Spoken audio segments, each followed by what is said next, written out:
श्रीकृष्णाय नमः। मयि सर्वाणि कर्माणि सन्न्यस्याध्यात्मचेतसा निराशीर्निर्ममो भूत्वा युध्यस्व विगतज्वरः। कर्मयोग कसा करायचा? कर्म करायचं पण बंधन नको. या श्लोकात भगवंत 4 मुद्दे घेऊन कर्मयोगाचे स्टेप बाय स्टेप टेक्निकच आपल्याला सांगत आहेत. अध्यात्म चेतसा विथ स्पिरिच्युअल अवेअरनेस असं म्हणालो की अर्थ पटकन लक्षात येईल, हो ना? प्रत्येक कर्म हे प्रकृतीचा खेळ आहे. आत्मा फक्त साक्षी हा विचार ठेवला की अहंकार नाहीसा होतो. नाटकात कलाकार भूमिका करतो, खरं तर तो कलाकार असतो, पात्र नाही.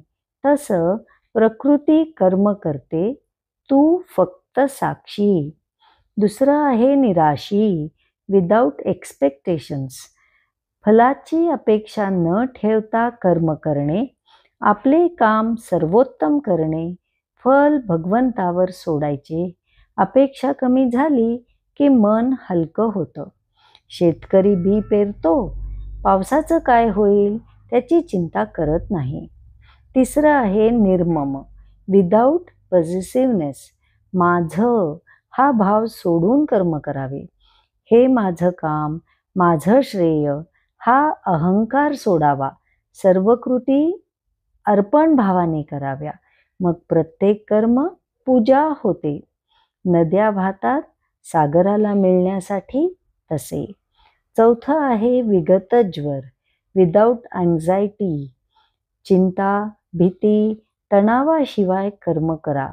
ताण, भीती, शंका यामुळे कर्म बंधन होते. शांत चित्तानं निर्धास्तपणे कर्म केलं तर तो योग होतो.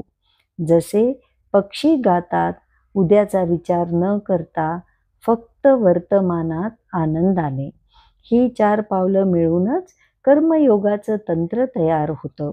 अध्यात्मचेतसा, निराशी, निर्मम, विगतज्वर हे आचरणात आलं की जीवनातील प्रत्येक कृती भक्ती होते आणि प्रत्येक क्षण योग होतो.